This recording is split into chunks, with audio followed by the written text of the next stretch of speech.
Hi, and here we are for the second reading slash reaction for Devil's Flaw, Angel's Sin by M. Minty. And this is, chapter 2, if I hadn't mentioned that before. So we're beginning now. This is Vegas's POV. I watch through the screen monitor as Pete moves around the bedroom. Ever since I left the room, I came directly to my office and have been watching Pete since. He cried for a little bit, his little body curled into a ball as it shook. Then, when he finally recollected himself, he immediately started looking for escape routes. He first tried to open the windows that I had already made shut, and that didn't work. He made his way to the bathroom, trying the same thing, but the windows in there. Again, the windows failed to open. Looking defeated, he makes his way back to the bed. Sitting on the edge, he clutches his belly with a slight grimace on his face. I didn't mean to hit him, but he moved too much and kicked me in the gut without realizing it. I'm going to have to teach him, train him to be obedient if he doesn't want to get hurt again. I'd rather have him willing, but if he doesn't obey, then I'm not against taking him. I almost did. The hunger I have for Pete still burns, and seeing him on the bed earlier made me not think twice about taking him then and there. That is, until he revealed his innocence. I didn't show it to him, but just that little information highly satisfied me, and it's what saved this little behind earlier. I'll be the first to tear him apart and rip his innocence to shred. That is, if he isn't lying. Because if he is, I will really kill him. If there's something I hate most about this already tainted world, it's lies. My gaze falls on Pete again as he starts moving from the bed once more. He starts opening drawers and going through the empty walk-in closet. I couldn't help the little entertaining chuckle that leaves my lips. You're not going to find anything, Angel, I whisper to myself. I had planned to take him for a month now. The room, locked windows, the cameras, anything that could be used as a weapon or used to aid an escape had already been removed from the room. I mean, in this twisted world of mine, technically anything could be used as a weapon if one gets creative enough. But looking at the innocent, I doubt he has it in him to conjure up something like that. And if he was smart, he could easily use something to break those windows open. But even if he does, he will have no way of getting down from this tall two-story home.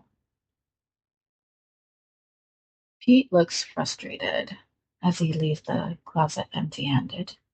His eyes scan his surrounding. He looks up past the camera before his gaze returns, eyes widening. He takes a step closer to the camera, looking directly into the lens like he was staring directly at me. His mouth opens and a startled expression swept his face. Pete quickly grabs a sheet off the bed and looks for something to step on. He pushed the single armchair in the room towards the camera and stands on it. I laugh as he tries to reach for the camera and cover it with the sheet. I know damn well he won't reach it with that armchair alone. The ceiling in this house is too high for that. He attempts a few times and even tries to toss the sheet over the camera but fails. Defeated, he angrily looks up at the camera. I reach out to touch the camera as if I'm touching him. I run my fingers down his face to his body. The things I'm going to do to you. Again, my friend. hardens for this man I know nothing about, but has my body screaming for his. Just the little taste I had earlier only confirms how much I want him and how delicious he tastes and smells. Uh, yeah, Vegas is definitely having a field day. I'm going to ruin you. I, Vegas, say to the screen. Pete had since moved from the camera and hidden himself behind the bed on the floor. Only part of his head poked out from where he sat. A knock comes at the door before Arm walks in. "The file you asked for, sir," Arm says, placing a folder on my desk. "His belonging?" I asked. "A luggage of his belonging from the village is in your room. Everything else has been taken care of." I gave him a nod, and Arm quickly takes his leave. I give Arm orders to return to the village and collect his things, to warn the village chief that Pete was never there and anything related to him should be destroyed. Seeing Arm return with his things so soon confirms that the village chief won't be giving us any trouble. They know better than to mess with me. I open the folder and grab the first thing on top, his passport. I open the little booklet and read the few information on there. He got this passport recently, and the pages are still empty, so he hasn't gone anywhere just yet. He probably brought it with him just for identification purposes. Suddenly, I smile reading the next information. His birthday is next week. How fortunate of him to be spending his 25th birthday with me next week. I'll be sure to make it extra special, if he survives long, that is. Already the excitement in me is brewing from all the possibilities to come. I close the booklet and toss it aside. I then grab the few documents I also had Arm look into. Information about Pete, his family, his job. According to the document, he'd only graduated college a little over a year ago and had been teaching at an elementary school for a year. He lives alone in a small apartment in the city. His family consisted of a mother and father who lives in Phuket, where I assume he's originally from, and a younger brother named Porsche, who currently attends college and lives on campus in Bangkok. A record of his full part-time jobs he worked while in college and a list of friends from the city are also included. But there was no record of a love life. He might have been telling the truth about his innocence after all. Overall, he led a very normal, basic life, it seems. What is it about this man that draws me in, besides his beauty and that ever-sweet voice of his? He's just that, a simple, normal man. So, why do I feel so attracted to him? He entices me and irks me at the same time because already this attraction is unhealthy. Everything I hate about the chemistry of the human brain. I need to hurry and devour him, get him out of my system, and then get rid of him so I can never have these urges again. How unfortunate of you to have met me, I say, setting the documents down. I return my gaze to the screen where Pete's still hidden behind the bed. "Do you think you can hide from me, Angel?" I check the time on the screen. It was almost lunchtime, and I know Pete hasn't had breakfast yet. I think it's time to make another visit to him. Okay, and then this part now is going to be Pete's POV in the second chapter. I pull my knees closer to me as I bury my head on top of them. How the hell am I supposed to get out of here? The windows don't open, and there's nothing much I can use as a weapon for protection. Not to mention, there's a damn camera in the room. Was he watching me now? A shiver runs down my spine at the thought.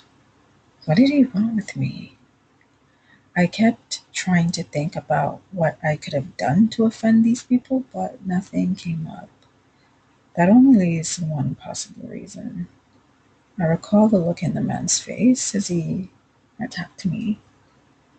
Are they planning to, you know, ship me off to some ring? Was he trying to try out the product first, but stopped when I said I was, inexperienced because inexperienced people settle for more? A choked cry leaves my lips at the thought. Suddenly, the door burst open, making me look up from where I sat and to hide from the camera. I look to the door to see the same man walk in. He sees my head peeking from behind the bed and smirks. Immediately, I jump up and run to a corner like he was going to hide me from him. I hug myself tightly, not daring to look at him as he approaches. My body is shaking in fear with every nearing step. He stops in front of me, dominating the space and air around us. Please don't hurt me, I say, barely above a whisper. He grabs my chin with his large, surprisingly warm fingers, or maybe my body's just cold from fear, and tilts my head up to him. Now why would I want to hurt this pretty face? He spoke. His fingers may be warm, but his voice was cold. Neither would I want to hurt this body, at least not in the way you're thinking, but I will if you disobey me. He let his finger trace down my neck before giving it a slight squeeze. I close my eyes, whimpering a little but dare not move. Finally, his hands falls off me, and I hear him step back. Follow me, he orders. I open my eyes to see his back to me, but I don't move. No, he demanded, sterner, making me jump. Reluctantly, I start following him. He makes his way out of the bedroom, surprising me. Is he going to let me go? He leads me out of the room through a hallway before we reach a staircase. He turns to me and grabs me by the arm with a tight grip, making me wince. Ignoring me, he holds me as he pulls me down the stairs. I can walk. You don't have to drag me.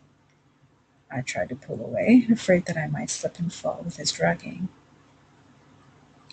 He pulls me close to his body and leans down in my face. I don't trust you to not push me from behind, and I don't trust you to not run if you're not in front of me. I look at him confused. I wasn't even thinking of pushing him or running. I'm just trying to survive by following his order. But thanks for the idea. Next time, I surely will. When I don't say anything, he continues down the step, holding me tightly with his hand. Once we reach the bottom, he drags me through the house and finally stops in the dining room. Sit, he commands, pushing me into one of the many chairs around the huge mahogany dining table. He moves to sit at the head of the table next to me. Serve the food, I hear him say as I stare down at my hands trembling in my lap. I hear dishes starting to set around the table, and the smell of food entices me. I had to admit I was very hungry, haven't eaten anything today, but why is he feeding me? Is he trying to poison me? I peek from under my lashes as a plate is set in front of me. A girl about my age sets utensils next to the plate before bowing and exiting through the door where two men stood watch. You must be hungry. Eat, the man says, making me focus my attention back on my hand. When I don't reply, he sighs. In one swift motion, he had my arm in his grasp, pulling me over into his lap. What are you doing? I shouted, trying to pry his fingers off my body. Finally, I look at him and immediately shrink back at his icy cold stare. With one arm wrapped tightly around my waist, holding me in place, he grabs my chin with his other hand. P, I'm not a nice person.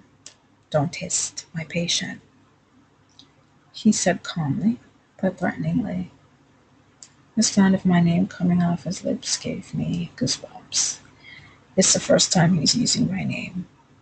I hate it. Just tell me what you want, or tell me if I did something wrong. I'll apologize. I'll fix it.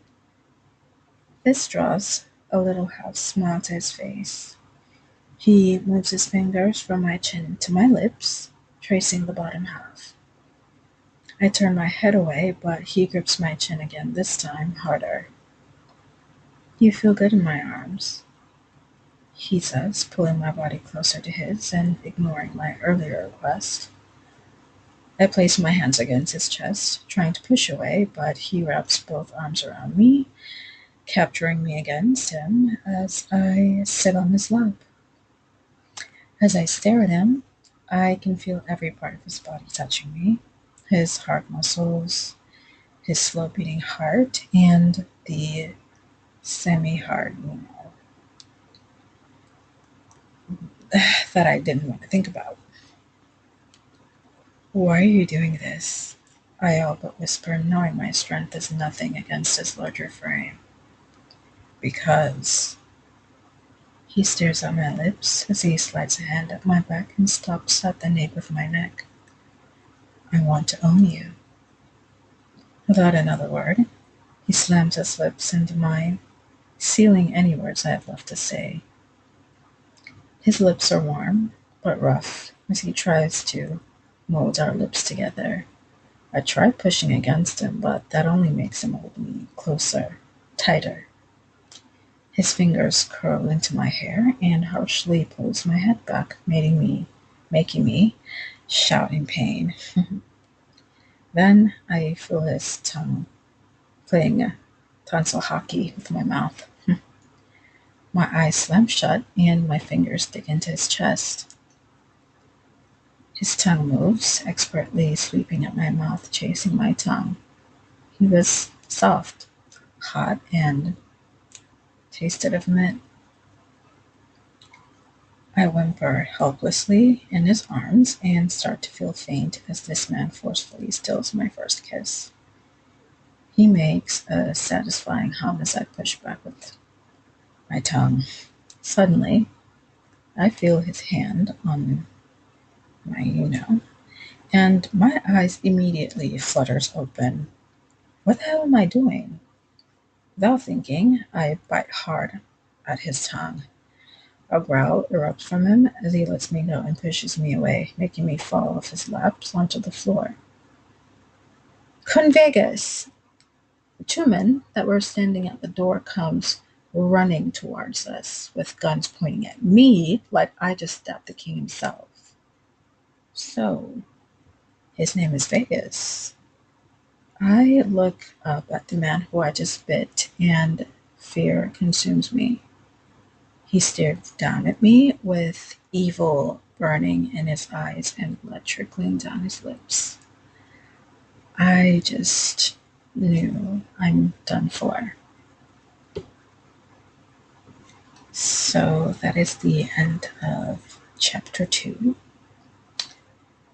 And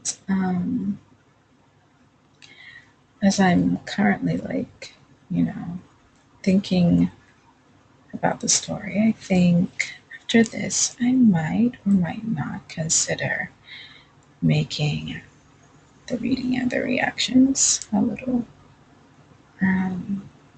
different along the future. But for now, just testing things out this way, and I hope you like it. Also, the author said that you could definitely support her official work, and it is also another story of her on, it sounds like I'm rambling, but she has another story called Morning Glory. I would definitely love to read/react to that one day. Nonetheless, she mentioned Morning Glory, and if you would like to check that out, go on and read and leave a review on Amazon and Barnes and Noble if you're not able to make a purchase. So yeah, she would definitely like some support and reviews for her work. Anyhow, yeah, this is me closing out. I guess as time goes on, I'll find a way smoother outro. But until next time, bye.